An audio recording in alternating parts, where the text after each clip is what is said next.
ఈ రోజు వరకు మన ఛానల్లో ఎప్పుడు ఒక ఫోన్ని రివ్యూ చేయలేదు, అన్బాక్సింగ్ అంతకంటే చేయలేదు. సో లేక ఒక ఫస్ట్ టైం ఒక ఫోన్ని రివ్యూ చేద్దాం. సో ఆ ఫోన్ కూడా చిన్న ఫోన్ కాదు, మనకి ROG Phone 3.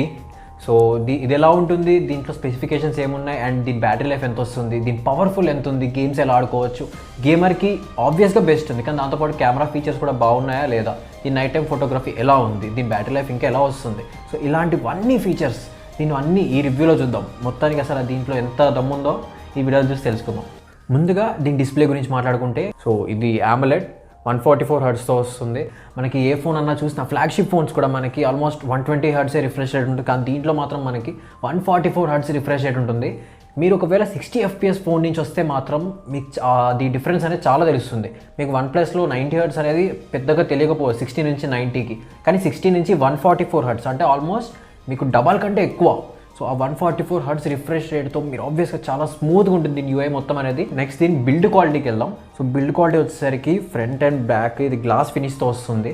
వెనకాల గ్లాస్ ఉండే అండ్ అలాగే మనకి ఈ ఫింగర్ ప్రింట్స్ పడేది అయితే నార్మల్గానే పడుతున్నాయి. ఆబ్వియస్గా ఏ గ్లాస్ స్క్రీన్ ఉన్నా, ఏ గ్లాస్ బ్యాక్ ఉన్నా సరే అది పడుతూనే ఉంటాయి ఫింగర్ ప్రింట్స్ అనేవి. కాకపోతే దీని ఫినిషింగ్ ఏదైతే మట్ ఫినిషింగ్ కాదు, ఏదైతే ఫినిషింగ్ ఉందో దాంతో ఏంటంటే మనకి లైట్ పడితే తప్పించి వీటి ఫింగర్ ప్రింట్స్ అనేవి వెంటనే పెద్ద కనిపించట్లేదు. నైట్ టైంలో అయితే అస్సలు కనిపించవు. డే టైంలో మీకు లైట్ వల్ల ఏమైనా కొంచెం ఫింగర్ ప్రింట్స్ కనపడతాయి అంతే, కానీ మీకు నార్మల్ టైంలో మాత్రం ఫింగర్ ప్రింట్స్ అయితే కనిపించకుండా ఉన్నాయి. అదొకటి మంచి విషయం అని చెప్పుకోవచ్చు.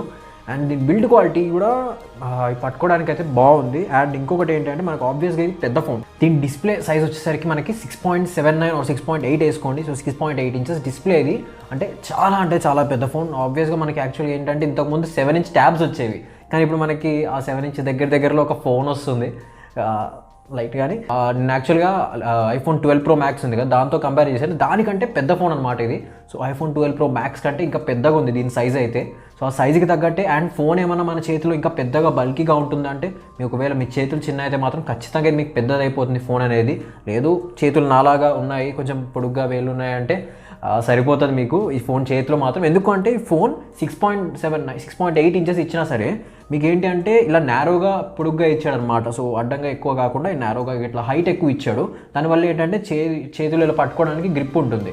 అండ్ అలాగే దీని బటన్స్ విషయానికి వస్తే మాత్రం మన థంబ్ ఎక్కడైతే పెడితే సరిపోతుందో కరెక్ట్గా అక్కడికే వచ్చిందనమాట దీని పవర్ బటన్ వచ్చేసరికి. అండ్ దీని వాల్యూమ్ బటన్స్ ఆబ్వియస్గా కొంచెం పవర్ బటన్ పైకి వచ్చినాయి. టోటల్గా ఇన్ని ఉండి దీంట్లో వెయిట్ ఎంత ఉంది ఫోన్, దీంట్లో ఇన్ని ఉన్నాయి. డిస్ప్లే పెద్దది అండ్ ఫోన్ పెద్దది. దీని బ్యాటరీ కూడా మనకి 6000 mAh బ్యాటరీ. సో అన్నీ ఎక్కువ ఉన్నాయి. మనకి స్నాప్డ్రాగన్ 865 ప్రాసెసర్తో వస్తుంది. సో ఇన్ని ఎక్కువ ఉన్నాయి. దీని వెయిట్ ఎంత అనుకుంటే మాత్రం 240 grams దీని వెయిట్, అంటే దగ్గర 1/4 kilo అనమాట. 1/4 kilo ఫోన్ అనమాట ఇదైతే. So 240 grams. 240 grams ఉన్నా సరే చేతిలో మీకు బాగా బల్కీగా అనిపిస్తుంది అంటే లేదు. ఒకసారి మీకు ఒకవేళ యూజ్ అయిపోతే అలవాటు అయిపోతే మాత్రం చాలా నార్మల్గా అనిపిస్తుంది. ఇది పెద్ద బల్క్ అనిపించదు. సో అదొకటి మంచి విషయం అని చెప్పుకోవాలి దీంట్లో అయితే. అండ్ వెయిట్ మేనేజ్మెంట్ కూడా మనకి ఎలాగా అంటే, మనకి యాక్చువల్గా కొన్ని ఫోన్స్ ఏంటంటే ఇలా పట్టుకున్నప్పుడు పైన వెయిట్ ఉంటే ఇలా పట్టుకున్నప్పుడు మనకు ఆ వెయిట్కి ఇలా పడిపోతున్నట్టు అనిపిస్తాయి అనమాట. కానీ ఇది ఏమాత్రం అలా లేదు. సో కింద సైడే కొంచెం ఎక్కువ వెయిట్ ఉంది పైనతో కంపేర్ చేస్తే. ఇలా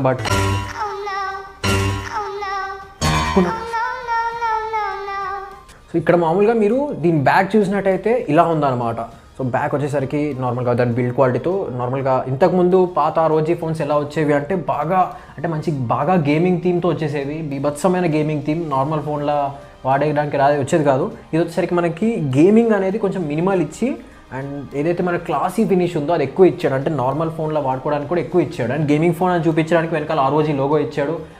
అఫ్కోర్స్ అది RGB లోగోనే, మనకి RGB red, green, blue and దాంతోపాటు ఇంకా కలర్స్ అడ్జస్ట్ చేసుకోవచ్చు దీంట్లో ఏ కలర్స్ ఏం రావాలి అని చెప్పేసి. సో అదొక మంచి ఫీచర్ అని మళ్ళీ. అండ్ దాంతోపాటు ఈ ఫోన్తో పాటు దీనికి ఒక కేస్ ఇచ్చాడు ఇదనమాట. సో ఈ కేసు కూడా దీనికి తగ్గట్టే ROG ఫోన్ అన్న దానికి తగ్గట్టే ఒక గేమింగ్ కేసులానే ఉంది. పెట్టి చూపిస్తాను ఒక్క నిమిషం.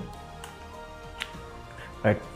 సో ఇవి పెట్టి చూసిన తర్వాత మీకు ఎలాంటి గేమింగ్ ఫోన్ అనేది మనకి ఇంకా ఎన్హాన్స్ చేసి చూపిస్తుంది. నార్మల్గా మనకు ఫోన్స్ ఏంటి అంటే సిలికాన్ కేసులు లేకపోతే నార్మల్ ప్లాస్టిక్ కేసులు వస్తూ ఉంటాయి. దానివల్ల ఏంటంటే మనకు ఫోన్ ఉన్నదానికి లుక్ పోయినట్టు అనిపిస్తుంది. కానీ నాకైతే ఈ ఫోన్ కేస్ వేసిన తర్వాత ఇంకా లుక్ వస్తుంది. యాక్చువల్గా గేమింగ్ చూసినట్టయితే మనకి ఆ రిపబ్లిక్ ఆఫ్ గేమర్స్ అంతా ఉంది కదా. సో అది చూసినప్పుడు ఇంకా గేమింగ్ ఫోన్ అనేది ఎలివేట్ అవుతుందన్నమాట. సో అదొకటి బాగుందని చెప్పేసుకోవచ్చు. మనకి దీంట్లో ఆ బ్యాక్ దీని కేస్ కూడా బాగుందని చెప్పుకుంటాను నేను. అండ్ దీని బిల్లో ఇంకోటి ఏంటంటే దీని ROG లోగో. సో ఈ లోగో ఏదైతే ఉందో మనకి RGBలో లైక్ ఫ్లాష్ అవుతుంటుంది అనమాట. దీంట్లో మనం మళ్ళీ సెట్ చేసుకోవచ్చు. మనకి దీంట్లో డిఫరెంట్ ఆప్షన్స్ ఉన్నాయి, ఏమేమి చేసుకోవచ్చు ఏమేమి చేయకూడదు అండ్ చాలా ఆప్షన్స్ ఉన్నాయి. దాంట్లో మనం ఈ RGBని సెట్ చేసుకోవచ్చు. అంటే స్లోగా కలర్ చేంజ్ అవ్వడం, దాని కలర్ఫుల్ అని అంటాడు. అండ్ అలాగే ఇంకా దీంట్లో మోడ్స్ ఉన్నాయి, ఫాస్ట్గా కలర్ చేంజ్ అవ్వడం అండ్ అలాగే వెంటనే కలర్ చేంజ్ అవ్వడం, ఇలాంటి చాలా ఆప్షన్స్ ఉన్నాయి. సో ఈ RGB ఏదైతే ఇది ఉందో లోగో ఉందో దాన్ని కూడా మనం కంప్లీట్గా కస్టమైజ్ చేసుకోవచ్చు. అది ఇంకొక మంచి ఫీచర్. నెక్స్ట్ దీంట్లో స్పీకర్స్ గురించి మాట్లాడుకుందాం ఒకసారి. సో స్పీకర్స్, ఇది యాక్చువల్లీ గేమింగ్ ఫోన్ అన్నాక దీంట్లో స్పీకర్స్ ఎలా ఉంటాయి అని చెప్పేసి మీకు ఏమైనా చిన్న డౌట్ ఉంటే మాత్రం ఆ డౌట్లు అన్నింటినీ పక్కన పెట్టేయండి. ఎందుకంటే దీని స్పీకర్లు వచ్చేసరికి అదిరిపోయినాయి. చెప్తున్నా కదా, మీరు ఏ ఫోన్కి దీనంత స్పీకర్స్ అయితే ఎక్స్పెక్ట్ చేసి ఉంటారు. నేను ఫస్ట్ టైం దీని స్పీకర్ సౌండ్ విన్నప్పుడు అయితే అసలు బద్దలైపోయింది, వేరే లెవెల్ అనమాట. నార్మల్గా నేను అసలు ఎక్స్పెక్ట్ చేయలేదు ఒక ఫోన్కి ఇంత సౌండ్ వస్తుందని చెప్పేసి. ఇంత బిల్డప్ ఇస్తున్నాను, స్పీకర్లు ఎలా ఉంటాయని చిన్న ఎగ్జాంపుల్ అయితే ఇస్తాను.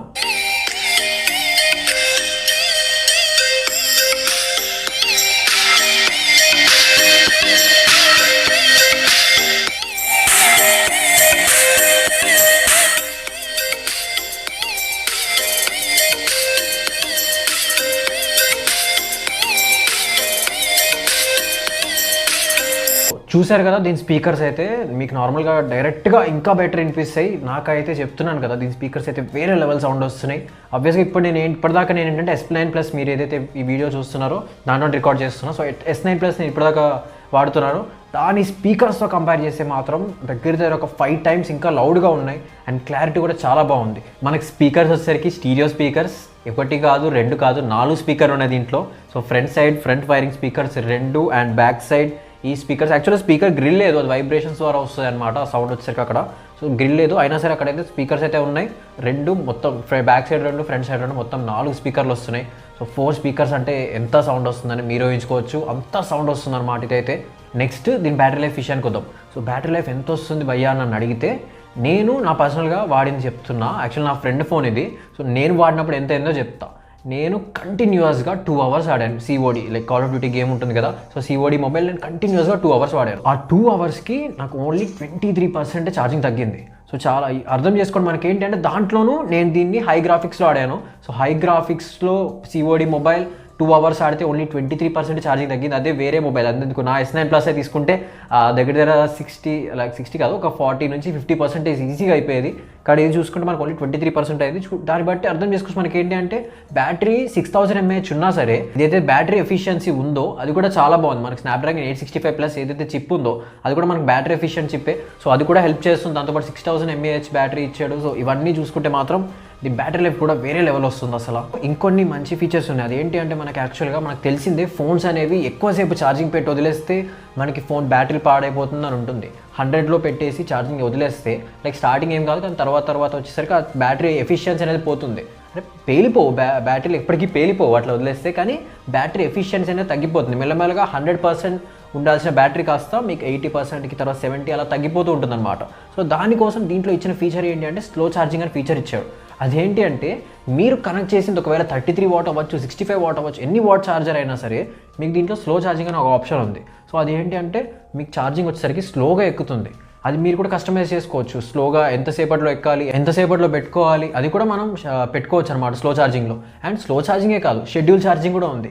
ఇది ఎలాగా అంటే లైక్ మనం నైట్ పడుకునేటప్పుడు మనకి ఏంటంటే ఫోన్ ఛార్జింగ్లో పెట్టేస్తాం, మార్నింగ్ కల్లా మనకి 100% అవ్వాలి. సో నేను మీకు ఆల్రెడీ చెప్పాను 100% ఛార్జింగ్ ఎక్కేసి ఉంటే మనకి ఫోన్ వచ్చేసరికి మనకి ఎప్పటికప్పుడు ప్రాబ్లం అయిపోతూ ఉంటుందని చెప్పాను. సో దానికి వీడియో ఇచ్చాడంటే షెడ్యూల్ ఛార్జింగ్ అని చెప్పేసి ఒక ఫీచర్ ఇచ్చాడు. అదేంటంటే మనం మార్నింగ్ అలారం అంటే ఏ టైంకి మనం సెట్ చేసుకుంటామో, అంటే మేబీ 6 కల్లా సెట్ చేసుకున్నాం అనుకోండి. సో ఇదేం చేస్తుంది అంటే 6కి సెట్ చేసుకుంటే ఆల్మోస్ట్ మనకి 5:30 వరకు ఛార్జింగ్ 80 నుంచి 90లోనే ఉంచుతుంది. అంటే ఛార్జింగ్ తీసుకోవాలి. మనం లేవడానికి అంటే 6కి ముందు ఆ 5 నుంచి లేకపోతే 5:30 నుంచి మళ్ళీ ఛార్జింగ్ ఎక్కించడం స్టార్ట్ చేస్తుంది. సో జస్ట్ మీరు లేచేసరికి అప్పటికే 100% ఎక్కేసి ఉంటుంది అనమాట. సో అలా దీని ఫీచర్ అనమాట.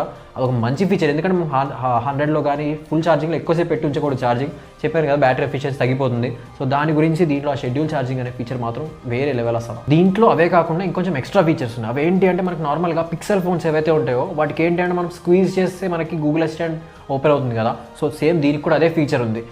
ఒకసారి నార్మల్గా స్క్వీజ్ చేస్తే మనకి గూగుల్ అసిస్టెంట్ ఓపెన్ అవుతుంది. ఇంకొంచెం గట్టిగా స్క్వీజ్ చేస్తే ఎక్స్ మోడ్ ఆన్ అవుతుంది.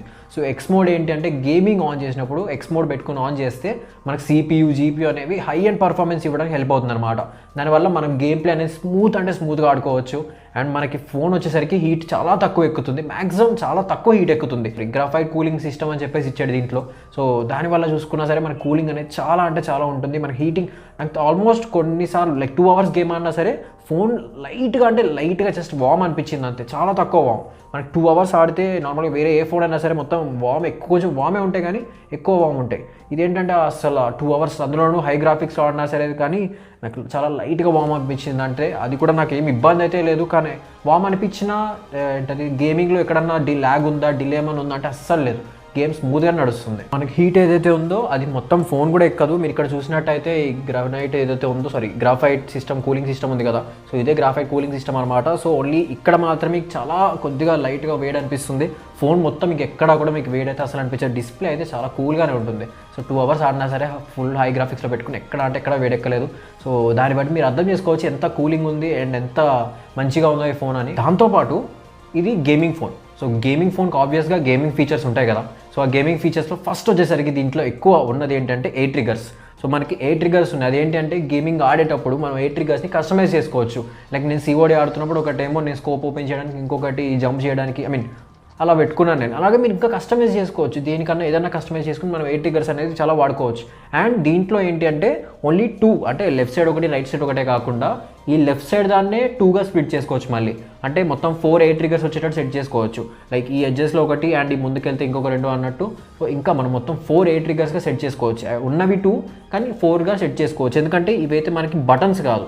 సో ఏదైతే టాక్టైల్ బటన్స్ ఉన్నాయో ఆ బటన్స్ కాదు, మనకి ఇక్కడ ప్రెషర్ సెన్సిటివ్ బటన్స్ అనమాట యాక్చువల్గా ఇది. సో మనం ఇక్కడ ప్రెషర్ ఇస్తే అప్పుడే మనకి ఇవి యాక్టివేట్ అవుతాయి. సో దానివల్ల ఏం చేశాడు అంటే ప్రెషర్ బటన్స్ సెపరేట్ చేసి ఇక్కడ మనకి ఏంటి అంటే 2 ప్రెషర్ బటన్స్ ఉంటాయి ప్రతి చోట. సో ఆ 2 ప్రెషర్ బటన్స్ని మనం యూస్ చేసుకునేటట్టు వాడుకోవచ్చు అనమాట దీన్ని. అదొక గేమింగ్ ఫీచర్. అయితే దానికంటే ఇంకా పెద్ద గేమింగ్ ఫీచర్ వచ్చేసరికి దీని ఎక్స్ మోడ్. ఆల్రెడీ చెప్పాను కదా దాంట్లో ఈ CPU GPU అనేది చాలా కూలింగ్ అవుతాయని చెప్పేసి. అవి మాత్రమే కాదు, దీని FPS ఎంత అవుతుందో అది కూడా రికార్డ్ చేసుకోవచ్చు. దీంట్లో ఇంకా ఏంటంటే గేమర్స్ కోసం ఫోన్ కదా, సో గేమర్స్కి లైవ్ స్ట్రీమింగ్ లేకపోతే గేమ్ స్ట్రీమింగ్ చేయకపోతే వేస్ట్ కదా. సో అది కూడా ఈ ఫీచర్ దీంట్లోనే ఇచ్చేసాడు. మనకి దీంట్లో గేమ్ ఆడుతున్నప్పుడు దాన్ని మనం లైవ్ స్ట్రీమింగ్ చేసుకోవచ్చు. సో అది కూడా ఒక మంచి ఫీచర్. అది కూడా ఇంకా ఎలాగా అంటే స్ట్రీమింగ్ లైక్ ఫోన్ని స్ట్రీమ్ చేస్తూ ఏదైతే స్క్రీన్ ఉందో ఆ స్క్రీన్ని స్ట్రీమ్ చేస్తూ అండ్ మన ఫ్రంట్ కెమెరా ఏదైతే ఉందో అది మనల్ని చూపిస్తుంది. సో అలా కూడా ఇంకా స్ట్రీమ్ చేసుకోవచ్చు. స్ట్రీమింగ్ అయితే ఇది మాత్రం బెస్ట్ డివైస్ చెప్తున్నా కదా. మీరు ఒకవేళ గేమింగ్ మీ ప్రియారిటీ అయ్యండి, మీరు ఒకవేళ యూట్యూబ్లో గేమింగ్ సైడ్ చేయాలనుకుంటే మాత్రం ఈ ROG ఫోన్ అనేది ది బెస్ట్ ఫోన్. ఇంకా లాస్ట్గా దీని కెమెరా విషయానికి వద్దాం. కెమెరా విషయంలో దీని ఫ్రంట్ కెమెరా వచ్చేసరికి ఫ్రంట్ 48 MP కెమెరా ఉంది. మనకి నార్మల్గా 48 MP మన బడ్జెట్ ఫోన్లో చూసుకుంటే మనకి 14-15,000 ఫోన్స్లో బ్యాక్ కెమెరాలో ఉంటుంది మనకి 48 MP. కానీ దీనికి ఫ్రంట్ కెమెరానే 48 MP కెమెరా ఇచ్చాడు. అండ్ దీని బ్యాక్ కెమెరా వచ్చేసరికి ట్రిపుల్ కెమెరా ఇచ్చాడు, ట్రిపుల్ కెమెరా. సో దాంట్లో ఒకటేమో 64 MP, ఇంకొకటేమో 12 MP, ఇంకొకమో 5 MP. మనకి 64 MP main camera, 12 MP ultra wide camera and 5 MP వచ్చేసరికి డెప్త్ సెన్సర్. అది చాలా ఫోన్స్లో వేస్ట్, దీంట్లో కూడా అలాగే ఉంది. 5 MP అయితే పిచ్చలైట్, కానీ 64 MP 12 MP అయితే అవసరం ఉంది. నేను చెప్పడం కాదు, మీ కెమెరా శాంపిల్స్ మీరే చూడండి.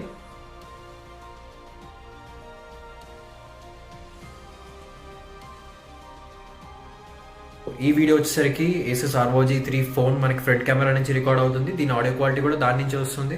సో మీరు జడ్జ్ చేసుకోవచ్చు వీడియో క్వాలిటీ ఫ్రంట్ కెమెరా నుంచి ఎలా ఉంది అండ్ దాని ఆడియో క్వాలిటీ కూడా ఎలా ఉందని మీరు జడ్జ్ చేయొచ్చు. ఇది ROG Phone 3 బ్యాక్ కెమెరా నుంచి రికార్డ్ అవుతుంది. సో దీన్ని బట్టి మీరు జడ్జ్ చేయొచ్చు దాని వీడియో క్వాలిటీ ఎలా ఉంది అని చెప్పేసి. అండ్ ఈ phone in display fingerprint సెన్సార్తో వస్తుంది. In display fingerprint sensor అంటే తెలిసిందే. అండ్ ఇది అల్ట్రాసోనిక్ అనమాట. ఏంటంటే డిస్ప్లే కింద ఉంటుంది. వెట్ హ్యాండ్స్ ఉన్నా సరే మనకు చాలా వరకు రికగ్నైజ్ చేయడానికి ట్రై చేస్తుంది. అంటే మరీ వెట్ హ్యాండ్స్ ఉంటే ఏం చేయలేదు, అది ఇన్ డిస్ప్లే ఫింగర్ ప్రింట్ అనేది ఏం చేయలేదు. అది actually back display back finger print ఉంటేనే బాగా ఇంకా ఎఫిషియెంట్ ఉంటుంది వెట్ ఒకవేళ మీరు తడి చేతులతో వాడితే.